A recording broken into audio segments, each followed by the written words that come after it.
بسم اللہ الرحمن الرحیم۔ لائف لائٹ میں خوش آمدید۔ ممکن ہے کہ ہماری ویڈیو کا ٹائٹل دیکھ کر بعض احباب کے ذہن میں یہ خیال آئے کہ اسلام میں تو عید الفطر اور عید الاضحیٰ کے نام سے فقط دو ہی عیدوں کا تصور ہے، لہٰذا نبی صلی اللہ علیہ وآلہ وسلم کی ولادت اور آپ کی تشریف آوری کے دن کو عید کہنا کس طرح درست ہے۔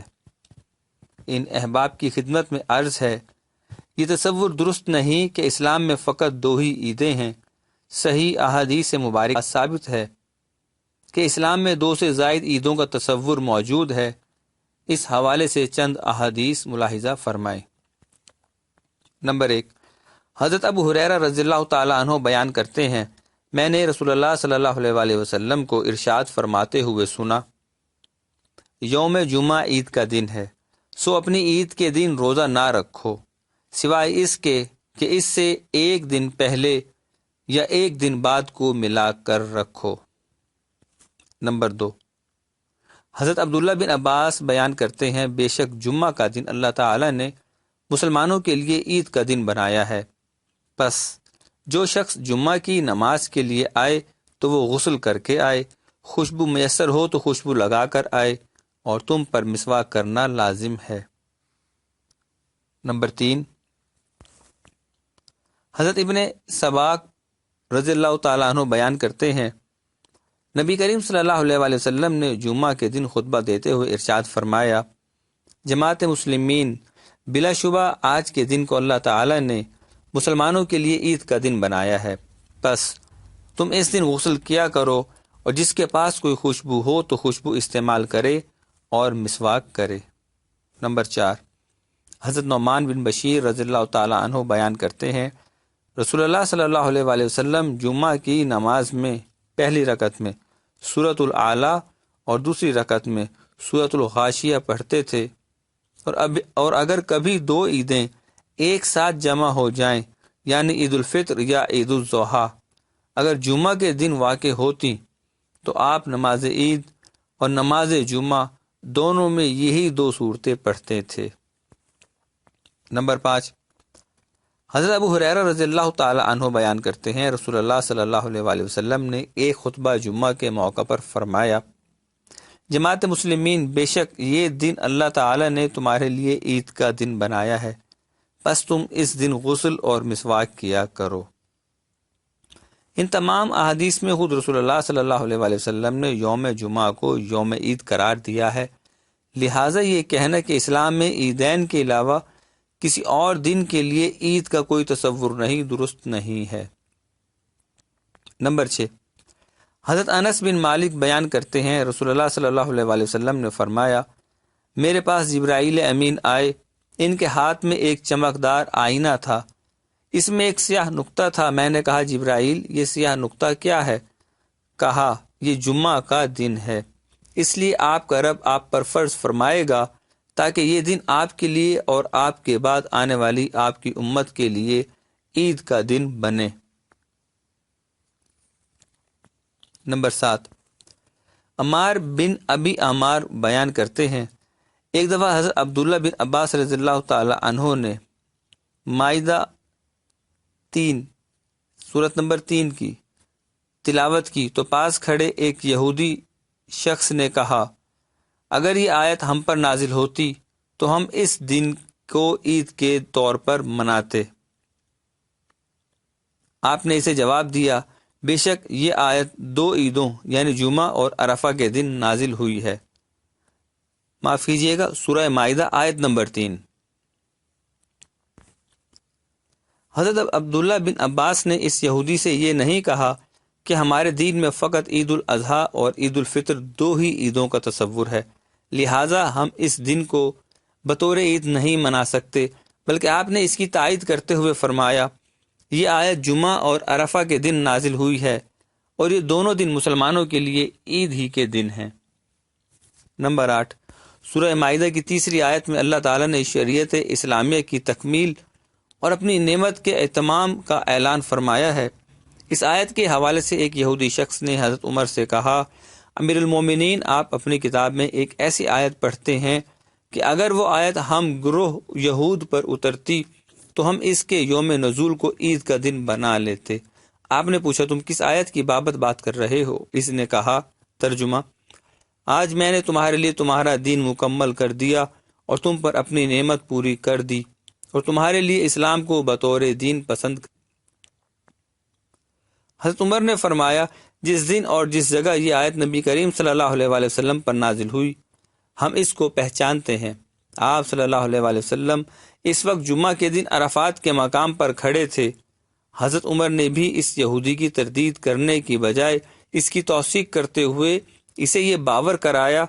کہ یہ آیت جس دن نازل ہوئی وہ جمعہ اور عرفہ کا دن تھا اور یہ دونوں دن مسلمانوں کے لیے عید کے دن ہیں۔ لفظ عید العود سے ماخوذ ہے، اس کا معنی ہے لوٹنا۔ عید کا دن چونکہ خوشی کا دن ہوتا ہے اس لیے نیک فعال کے طور پر اس دن کو عید کہا جاتا ہے، یعنی بار بار لوٹنے والی خوشی،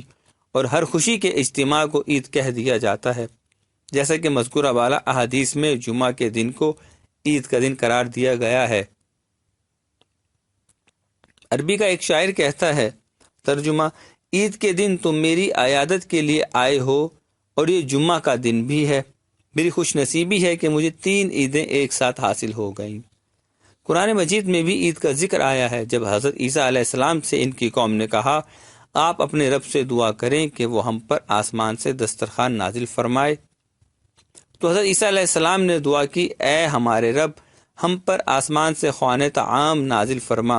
تاکہ وہ دن ہمارے اگلوں اور پچھلوں کے لیے عید ہو جائے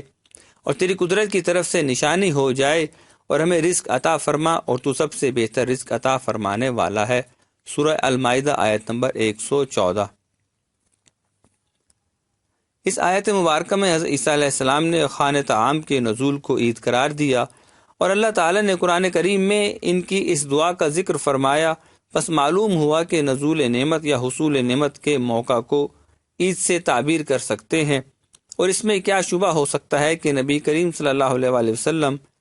اللہ تعالیٰ کی نعمت عظمیٰ ہیں، آپ ہی کے تصدق سے ہمیں ایمان کی نعمت حاصل ہوئی، قرآن جیسی عظیم الشان کتاب ملی، زندگی بسر کرنے کا سلیقہ نصیب ہوا، الغرض تمام تر نعمتیں آپ ہی کے توسل سے حاصل ہوئیں کہ آپ ہی وجہ تخلیق کائنات ہیں۔ اگر حضرت عیسیٰ علیہ السلام کے حواری خوان نعمت عطا ہونے والے دن کو عید کہہ سکتے ہیں اور وہ دن ان کے اگلوں پچھلوں کے لیے یوم عید ہو سکتا ہے، تو ہم بدرجہ اولا اس بات کے مستحق ہیں کہ امام الانبیاء علیہ الصلاۃ والسلام کے یوم ولادت کو عید میلاد النبی صلی اللہ علیہ وآلہ وسلم کا نام دیں اور عید منائیں۔ جناب خالد محمود خالد کے اشعار ہیں، ایمان ملا ان کے صدقے، قرآن ملا ان کے صدقے، رحمان ملا ان کے صدقے، وہ کیا ہے جو ہم نے پایا نہیں، جو دشمن جاں تھے ان کو بھی دی تم نے اما اپنوں کی طرح، یہ عفو و کرم اللہ اللہ، یہ خلق کسی نے پایا نہیں، آواز کرم دیتا ہی رہا، تھک ہار گئے لینے والے، منگتوں کی ہمیشہ لاج رکھی، محروم کبھی لوٹایا نہیں، رحمت کا بھرم بھی تم سے ہے، شفقت کا بھرم بھی تم سے ہے، ٹھکرائے ہوئے انسان کو بھی تم نے تو کبھی ٹھکرایا نہیں۔ اللہ تعالیٰ کا ارشاد ہے، اور تم اپنے اوپر اللہ کی نعمت کو یاد کرو جب تم باہم دشمن تھے، پس اس نے تمہارے دلوں میں الفت پیدا کر دی، پس تم اس کی نعمت کی وجہ سے آپس میں بھائی بھائی ہو گئے۔ سورہ آل عمران آیت نمبر 103۔ اللہ تعالیٰ کی اس نعمت کے مصداق رحمت عالم صلی اللہ علیہ وآلہ وسلم کی ذات اقدس ہے، اس لیے کہ آپ ہی کے طفیل اللہ تعالیٰ نے بکھری ہوئی انسانیت کو اسلام کے رشتے سے جوڑ دیا۔ جو لوگ ایک دوسرے کے خون کے پیاسے تھے، اپنی ذاتی خواہشات، قبائلی روایات اور خاندانی امتیازات کے تابع ہو کر صدیوں لڑتے، مرتے اور کٹتے رہے، انہیں ایک دوسرے کا غمخوار و ہمدرد بنا دیا، ان کے دلوں کی کدورتوں اور نفرتوں کو محبتوں میں تبدیل کر دیا۔ رسول اللہ صلی اللہ علیہ وآلہ وسلم ان تمام نعمتوں کا مبدا ہیں، اور آپ ہی کے تصدق سے عالم انسانیت کو تمام نعمتیں حاصل ہوئی ہیں۔ سو اس نعمت عظمیٰ کے حصول کے دن سے بڑھ کر خوشی اور عید کا دن کون سا ہو سکتا ہے؟ مسلمانوں کے میلاد النبی صلی اللہ علیہ وآلہ وسلم منانے کا مقصد اس کائنات میں رسول اللہ صلی اللہ علیہ وآلہ وسلم کی تشریف آوری پر اللہ تعالیٰ کی بارگاہ میں تشکر کا اظہار کرنا، رسول اللہ صلی اللہ علیہ وآلہ وسلم کی ولادت باسعادت کے احوال، آپ کے نسب پاک اور فضائل کا بیان کرنا ہے، اور یہ خود رسول اللہ صلی اللہ علیہ وآلہ وسلم سے ثابت ہے۔ حضرت ابو قتادہ انصاری رضی اللہ تعالی عنہ بیان کرتے ہیں، رسول اللہ صلی اللہ علیہ وآلہ وسلم سے پیر کے روزے کی بابت پوچھا گیا، آپ علیہ الصلوۃ والسلام نے فرمایا، اس دن میری ولادت ہوئی اور اسی دن میری بعثت یعنی اعلان نبوت ہوئی یا مجھ پر پہلی بار وحی نازل ہوئی۔ صحیح مسلم حدیث نمبر 1162۔ اس حدیث پاک سے معلوم ہوا کہ رسول اللہ صلی اللہ علیہ وآلہ وسلم اپنی ولادت باسعادت کے شکرانے کے طور پر ہر پیر کے دن نفلی روزہ رکھا کرتے تھے۔ سو ولادت مصطفیٰ صلی اللہ علیہ وآلہ وسلم کا تشکر خود سنت مصطفیٰ ہے۔ اس حدیث کی شرح میں ملا علی قاری لکھتے ہیں، اس حدیث میں اس بات پر دلالت ہے کہ جس مقام پر اور زمانے کے جس حصے میں کوئی مبارک و مسعود واقعہ رونما ہوا ہو تو اس کی وجہ سے اس زمان و مکان کو شرف و برکت حاصل ہو جاتی ہے۔ سعودی عرب میں ملک عبدالعزیز کی بادشاہت کے قیام کے دن کو عید الوطنی کہا جاتا ہے، اور سعودی عرب کے علماء سمیت کسی نے بھی اسے بدعت سے تعبیر نہیں کیا اگر یہ کہا جائے کہ یہ تو دنیاوی معاملہ ہے، جبکہ میلاد النبی صلی اللہ علیہ وآلہ وسلم کو دین کا شعار سمجھ کر کیا جاتا ہے، اس لیے اس کی مخالفت کی جاتی ہے۔ اس کا جواب یہ ہے کہ رسول اللہ صلی اللہ علیہ وآلہ وسلم اپنی ولادت مبارکہ اور بعثت کے دن کا تشکر روزہ رکھ کر مناتے تھے، اور رسول اللہ صلی اللہ علیہ وآلہ وسلم کا فعل مبارک دین کا شعار ہی قرار پائے گا، کیونکہ نعمت بعثت کا تعلق دین ہی سے ہے۔ ہم اس پر لڑتے جھگڑتے ہیں کہ آیا نبی کریم صلی اللہ علیہ وآلہ وسلم کی ولادت کا دن عید ہے یا نہیں، جبکہ صلحاء و کاملین کے نزدیک انسان کے لیے ہر وہ دن عید کا دن ہے جس میں اس نے کسی گناہ کا ارتکاب نہ کیا ہو۔ ہم امید کرتے ہیں کہ آپ کے دل میں